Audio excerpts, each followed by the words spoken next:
how committed are the Eagles to fixing Carson Wentz? Not as committed as you might think, according to a certain somebody. And just, just not even going to beat around the bush here. You know how I feel about this. Personally, at this point, I don't think it's going to happen. I don't think it's going to work out. I don't think that the Eagles are going to manage to fix him. More or less, they know that they're stuck with him.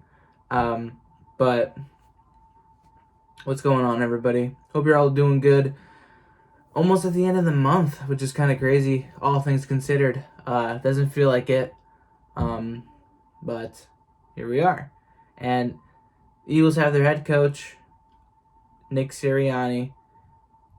He's putting together his crew, which incorporates Anthony Lynn and a couple other guys. So it's just going to be interesting. It's going to be interesting to see where this goes, where we go from here. But I wanted to talk about Carson Wentz. This is essentially a series on my channel known as the Carson Wentz situation. I don't have the video of part 3 that just happened like literally a week ago, right? Today's the 23rd? Yeah, a week ago. But we're back at it again with another one. And this is kind of different because this is... and if you want to hear part 3, I'll put the links in the description. It's also on my community tab on the podcast.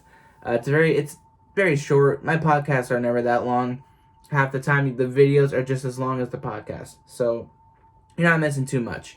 But I just wanted to talk about how I feel about this whole thing. I know I've been conflicted. I've been one way or the other. I've been in the middle. I've been everywhere. But yesterday, I knew yesterday where I stand, and I knew where I stood going back in December. It hasn't changed. I think the Eagles really should not be wasting their time with Carson Wentz, not anymore. I don't think the Eagles should be trying to fix him or saying that they're committed to fix him. It's not going to work out. There's no point. There's no point in doing it, especially at this rate. I mean, it's just a mess. It's just a mess. I feel like the fractions weren't just there. It wasn't the relationship between Carson Wentz wasn't just fractured with Doug Peterson and his relationship, but the entirety of the organization. And you can't just fix that by saying, "Oh, well, we'll get rid of the head coach. We'll make him look bad, and we'll make him the scapegoat." It's not going to be that easy. And right now, I don't know if Sirianni can come in and just be like, "I have all the answers. I know exactly what I need to do in order to fix Carson Wentz, and we're going to do it." I don't think it's that easy, and I don't think it's going to happen. Joe Banner, if you don't remember that name, he was the president of the Philadelphia Eagles from 1995 to 2002, and then in recent history, he was a chief executive officer with Cleveland from 2012 to 2013, and then a front office consultant with Atlanta for 2 years, in 2014 and 2015. He has recently come out and said, when, asked the question, how committed are the Eagles to fixing Carson Wentz? Not as committed as you might think. Former Eagles president Joe Banner is doing a weekly Q&A with the Inquirer pro football writer Paul Domowitch. This week, the two discussed the hiring of Nick Sirianni as the head coach of the Philadelphia Eagles, what it means or doesn't mean for Carson Wentz, whether the Eagles need to hire a minority coordinator, and Sunday's AFC Championship game with the Buffalo Bills and Andy Reid, all that stuff, blah, blah, blah. This is what Joe Banner had to say. He obviously is a protection, as any of these coordinators are. So the challenge would be the leadership. The most important thing a head coach does is hire his staff and manage that staff. So it'll be interesting to see who his offensive and defensive coordinators are going to be. I presume at least one of them will have fairly significant experience in the league, because people like to balance first-time head coaches who are a little younger with experience, which is very true, and I hope that that's the case. There are many reasons to be hopeful. He's not coming from a super progressive, creative scheme history, so it'll be interesting to see. The Eagles have always preferred, especially on offense, being on the front end or even on the curve with respect to creativity and aggressiveness. But when guys get put in charge, they don't always follow that. but they've hired a solid, high-character guy who players feel very good about. So the next important checkpoint will be, who are his key hires? Then we'll have a much better sense as to where this is all headed. And then he was asked the question. Let's see when he talks about Carson Wentz, because again, he specifically talked about him and said that this doesn't necessarily guarantee that this will happen. And here we go. I actually think that this is neutral or more likely to mean Carson isn't coming back. I know everyone is saying the opposite, but Sirianni is not a guy that has some broad track record of developing quarterbacks or creating schemes that are highly intricate. So it's not like they would have any great confidence that he's going to come in and make Carson Wentz look like the quarterback that he was in 2017. It could be neutral. They could be where they both started. It could be where they both were before they started the search, where they wanted to try and fix Carson Wentz, but also were considering the possibility of trading him and moving forward with Jalen Hurts. Or it could be that they don't want to bring in a new coach who doesn't have a ton of experience and start with him having to figure out who gets what reps in practice and who in what locker room favors this guy over that guy. The situation presents a lot of challenges to a new coach coming in. As we discussed last week, it's one of the reasons they had trouble attracting some top candidates, which is true. But they didn't have trouble attracting Josh McDaniels, who had his whole staff ready. Whether or not he was actually going to take the job or back out a week later or day of or something, I don't know. But that's just one part of it. Now just going off of this alone, clearly it sounds like Joe Banner is not sold on Carson Wentz coming back with this hiring that the Eagles have done with Nick Sirianni. Now, I'm on the side that believes that this is definitely a fixed Carson Wentz type of hiring, that this is where the Eagles just try to, just make a stand and say, we invested in him, we weren't wrong, and we're not going to be proven wrong. We need a guy that speaks Carson Wentz, speaks his language, lets him do what he does and lets him do it well or whatever, That's what I think of this. But when you listen to Joe Banner's words, and he's been a part of the organization with both Jeffrey Lurie, of course, and Howie Roseman, it doesn't seem like it might be that, that far-fetched, The Eagles believe Nick Sirianni can help fix Carson Wentz, but that's hardly a given. That was Bleeding Green Nation right there. And then this, continuing on,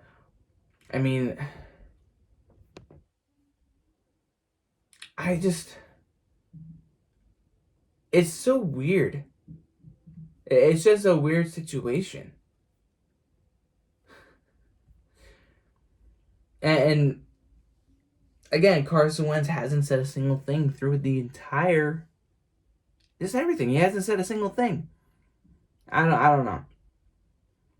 I don't know, and we won't know for a while. I won't know for a while. But NBC Sports says it's time for Carson Wentz to buy in after the new coaching hire. The Eagles may have doomed Carson Wentz inadvertently. Let's see what this says. This is from Inside the Eagles. With one hire, the Eagles have done what they were trying not to do with Carson Wentz. The Birds made their decision. And here's what it was.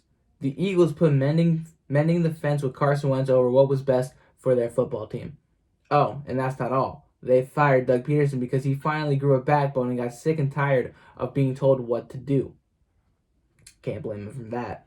Then, they made a decision on the new head coach. And whether you like Nick Sirianni being given the keys or not, digging a little deeper can make you question things, especially as it relates to Carson Wentz. Think about it for a second. Rather than hire somebody that would mend the locker room, Deuce Staley, bring in some much-needed structure, even if there's a chance that he could have sent the team over the edge, Josh McDaniels, or wait for an opportunity to interview somebody who could have done both, Eric Bieniemy from Kansas City, the offensive coordinator. I butcher his last name all the time, but they chose rather to hire a therapist for their super sensitive and super soft signal caller. Philadelphia Eagles fans who are Carson Wentz apologists won't like this part. So if you're a Carson Wentz apologist, you might want to stop listening, stop watching this video, and just hop on out of here. Here's a sidebar. Carson Wentz's agent should find some sort of endorsement deal for Charmin tissue or something. Get it? They're both soft. Okay, that was unfair and a little below the belt. We don't know if Carson Wentz is soft. But you can't argue with someone that says he is, can you? Forget the team that let Nick Foles leave town because they didn't want to damage Carson Wentz's psyche by having him look over his shoulder. Forget all those times where 11 said that he doesn't need to listen to the radio because of negative feedback or the fact that he hates being criticized. You can even throw out the idea, the talk about how he didn't like to be coached hard by John DeFilippo, but loved the idea of Press Taylor being his position coach because Press was his buddy. Are you seeing a pattern here? Yet, somehow, some of you feel Carson Wentz's criticism is unwarranted. The Eagles may break Carson Wentz's will altogether. For some reason, Carson Wentz believes that he was done wrong by the Eagles organization when they benched him. He doesn't seem to have any issue with the team benching or moving on from him from somebody who's underperforming. But that's another story, you know? Who knows? Maybe he thought he was doing a good job. Here's a long and the short of it with 11. Carson Wentz believes the coaches, especially his position coaches, work for him. He sees them as employees of his. That's why, when he was benched by Doug, he sees no issue with going around Doug to speak with Philadelphia Eagle chairman and CEO Jeffrey Lurie and the team's vice president and general manager Howie Roseman. Ladies and gentlemen, as much as it hurts some of you to hear this, that is a fact. Carson Wentz is spoiled, coddled. We're now hearing that it irritated Deuce Staley, by the way. Wow. Shocker. And he's used to being told how great he is.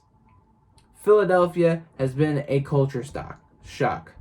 Never has 11 heard that he sucks or can't play, and by all accounts, from where most of us are sitting, Carson Wentz can't handle that. He keeps showing up on payday.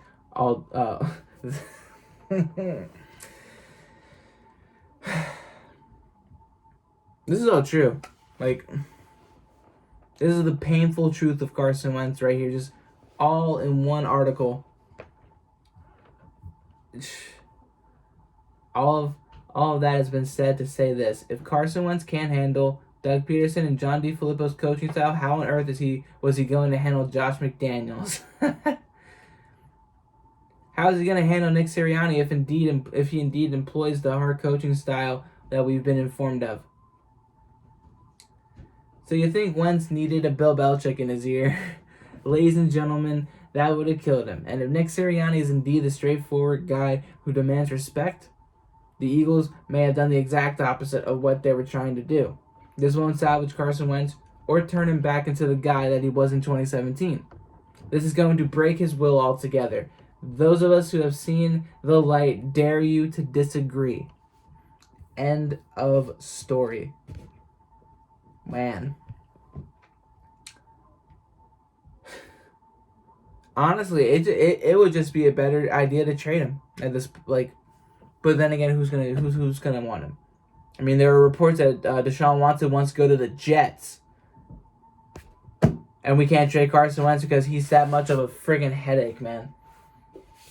And we want to keep him, and all the Carson Wentz apologists want to continue to back him up and say that, oh, he's been way too heavily criticized. Really? Do you not remember the years of Donovan McNabb being heavily criticized for his underperformances? Eagles benched him, and he played like amazingly better in 2008, and we almost made a Super Bowl that very same year. And yet Carson Wentz, when he gets benched to try and clear his head, he is doing the complete opposite of trying to get better, trying to learn and understand where he's going wrong. Rather, he is stubborn, changing plays left and right like always, and making bad decisions. thinking that he is the man, thinking that he is really good, thinking that he is untouchable because he's got Jeffrey Lurie and Howie Roseman backing him up. This might not be the truth that you want to hear, but that is the hard truth. This is the truth of Carson Wentz, and he is, yes, a spoiled, coddled little brat that has never been given no for an answer. Meanwhile, Jalen Hurts has been given the boot during a championship game, and he came back with another college under Lincoln Riley and just went crazy. Did really good his senior year. It's so good that Howie Roseman had to draft him in the second round. Despite being so heavily influenced and invested in Carson Wentz, he still had no choice but to look at Jalen Hurts and say, that talent at quarterback, we need a backup quarterback, get him. You never know what could happen. Bring him here. Instead of getting Denzel Ward or any of the linebackers or wide receivers that were available at 53. He picked him up. I mean, I'm not going to defend Howie Roseman by any stretch of the way, but I'm just saying that literally, no matter how much influence Carson Wentz can have, people, like especially Jeffrey Lurie, you need to understand and you need to see that you need to move on from him, or that you cannot continue to believe that this is the way to go. Carson Wentz is the man moving forward. You can't simply just gloss over the other quarterback in the room that deserves another shot, or at least a fair chance. Give him a...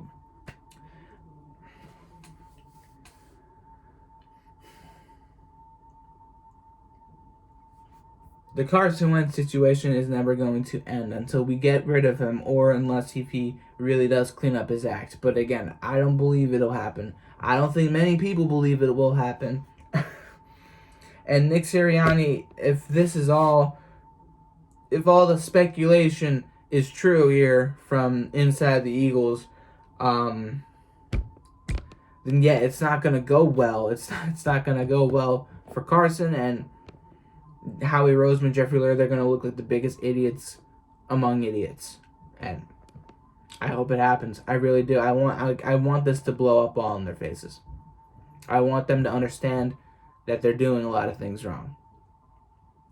That they need to listen to the fans, and they need to give head coaches the power that they rightfully deserve. That they are not just yes men that will sit down and just say, I want this guy, but you're saying we're going to draft other guys that won't help us at all, and I can't do anything about that. That's not the way the NFL should work.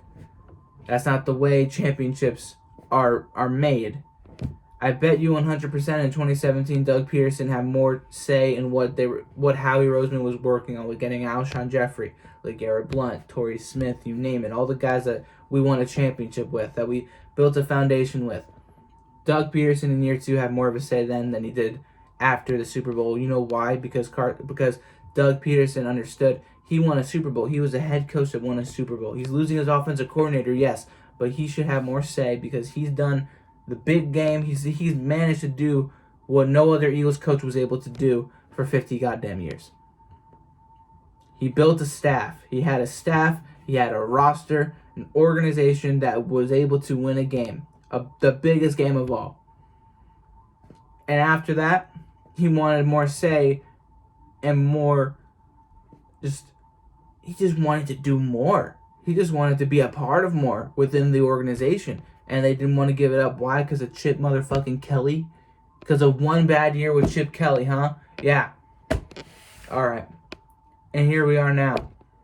Doug clearly is looking at Carson Wentz, who is not taking his coaching, who is not agreeing with the coaching.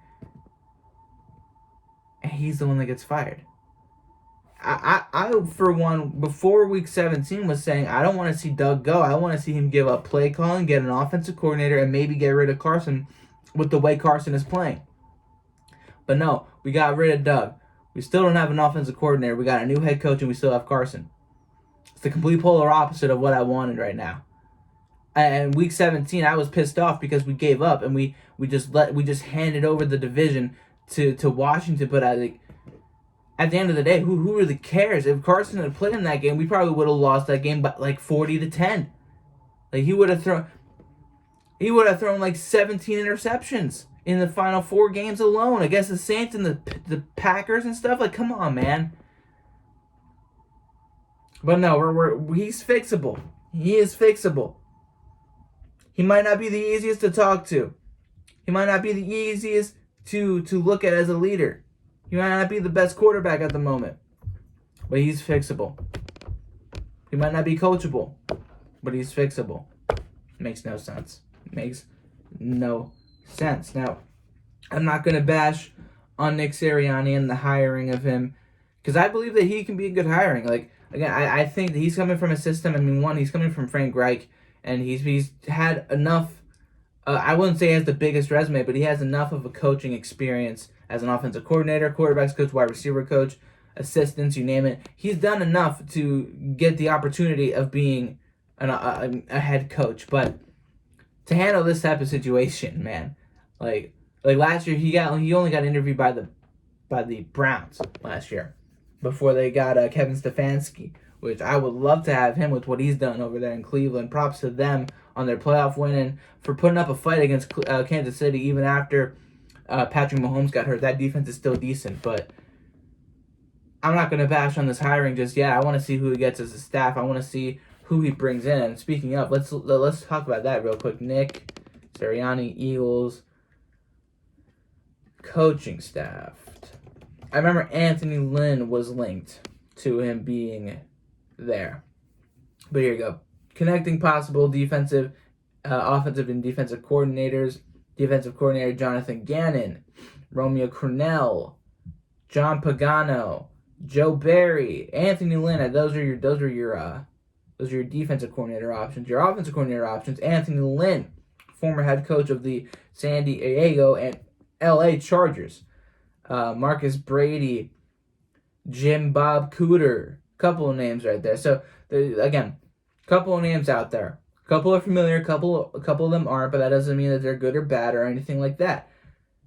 It's just a matter of fixing the big problem. And again, I don't know if he's going to be able to do it because of the way he coaches and the way he sees things. Because trust me, they can tell him one thing up there. You know, the front office and everybody can tell him something about, oh, you can work with Carson Wentz. He's great. You know, he's a real fine guy. But then when you get with him and you try to coach him up, and shit don't work, then you're gonna have to fucking figure yourself out. You're gonna have to figure out a different route, and that different route might be the 23-year-old quarterback who is eager to learn and eager to get better. Jalen Hurts, who has a lot of upside, can do a lot more with his legs. He's a lot more careful with the ball, needs to work on fumbles, but he doesn't throw the ball into really bad situations, not nearly as often as another guy who led the league in interceptions, led the league in turnovers, led the league in sacks, led the league in most turnover. There was a stat about how many balls that could have been thrown, could have been intercepted, or the most amount of turnover worthy plays that could have been. He was on top. Okay, he was playing that bad. And this guy, he's a rookie. He was playing with more poise, looked more comfortable, looked better in the pocket than the other guy. And any sane quarterback would be, or head coach would be like, I want the guy that's going to play better and wants to learn and get better, no matter when they are in their career. Look at Aaron Rodgers. Look at Peyton Manning when he was playing. Look at Tom Brady. Look at all the really good quarterbacks in the league that don't have this type of issue. And then there's Carson Wentz. He's not a good example because he does the complete opposite of those quarterbacks. And that's where I stand. And listening to all this, talking about what Joe Banner has said, and I want to root for this team. You know me. I am always I just don't know if the route that they're going, not the head coach, the route that they're going with quarterback is the right way to go. Again, I don't know if Carson Wentz is still. Let's look at Carson Wentz Colts. Yeah, there's not much news regarding Carson Wentz and the Colts. But there are two trade scenarios involving Wentz. From fan-sided. Let's see what they are. Philadelphia Eagles deal Carson Wentz for picks. There's no nice way to say this. The Philadelphia Eagles are an awful football team. Thanks. We knew that. You could literally place every position grouping on a dartboard, throw blindfolded, toss the dart over your shoulder, and if you still hit that dartboard, you land on something that the Eagles need. Okay, we get it. We're bad. We're in bad shape. We understand. They need running backs and linebackers. I mean, running backs is kind of pushing it, but linebackers definitely. We need wide receivers and cornerbacks. Yeah, we really need those. Somebody even say they need a signal color. Yeah, we've needed that for 3 years. Again, this is a bad football team. They might need 2 off seasons to fix this. Maybe 3. Trading Carson Wentz won't necessarily help fix Philly's salary problems. They're on the hook for a lot of money here. But if they can somehow salvage a bad situation by accumulating a couple of draft picks, that's all you can ask for. The Eagles aren't going to, or the Colts are not going to give up a first-round pick for Wentz. Obviously not. They're projected to be about $58 million under the cap. The Colts, props to them for being under the cap. I wish we could be there. You can hang that up, though. Carson Wentz isn't worth that type of investment. However, they might be willing to agree to this. Colts sent a second-rounder in the 2021 draft and a conditional 2022 over to the Eagles in exchange for Carson Wentz. If Carson starts and can lead Indy to the NFL playoffs by the end of the 2021 and 2022 season, that conditional pick becomes another second-rounder. If he fails, which seems to be very likely, the Birds get a 4th-round draft pick. They make that deal, right? No? You don't think so? Let's check out the other one. What if the Eagles threw in some extra guys into the package? As sad as it's to say, Zach Ertz may have played his final season in Philadelphia. That's very true. He technically signed through 2021, but the Philadelphia Eagles brass may have already demonstrated that to us that he is not a part of their long-term plans. If that's true, I'm all over this for a few ticks. Sure, whether or not the former Eagles offensive coordinator and current Colts head coach Frank Reich wants Wentz is up in the air. That can be argued all day. Nobody knows how Reich feels about number 11, except for Reich, of course. But we know that the Indy head coach has always had a good relationship with Zach Ertz. How about this? Philly dumps their suddenly controversial quarterback on Indy, and Zach Ertz is thrown in as a little something to sweeten the deal. Wentz gets out of Philly and takes one of his favorite targets and good friends with him. The Birds get Wentz and Ertz out of the NFC. The Colts get a solid tight end and a quarterback.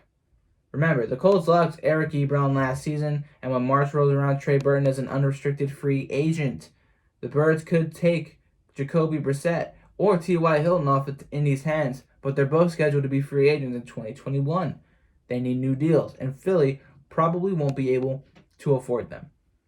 And for that reason, we want that same second-round pick choice that was mentioned in the previous scenario, but because Wentz is a part of the deal, or Ertz is a part of the deal now, we'll throw in a 6th-rounder to take T.Y. Hilton if the Eagles can figure out a way to work out an extension.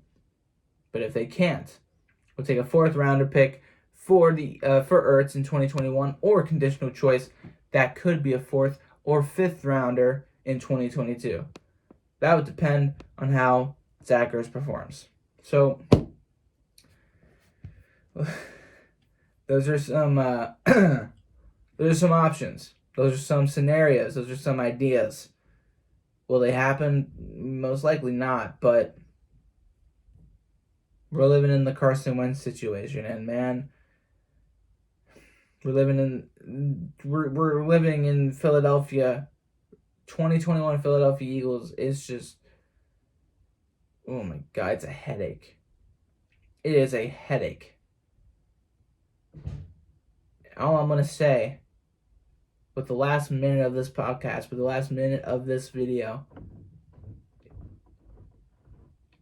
is I hope to God they figure something out. We got the head coach. We're waiting to see the staff and all that stuff. But Carson Wentz is the biggest problem now. Outside of Howie Roseman, of course. But Howie Roseman, that's another episode to talk about, because there are some talks about Howie Roseman and a specific John Dorsey. John Dorsey. Remember that name. You don't even have to remember that name. Learn it, because he's a part of our organization. And I'll see you all later. Thank you for tuning in. Have a good one. Peace out, y'all.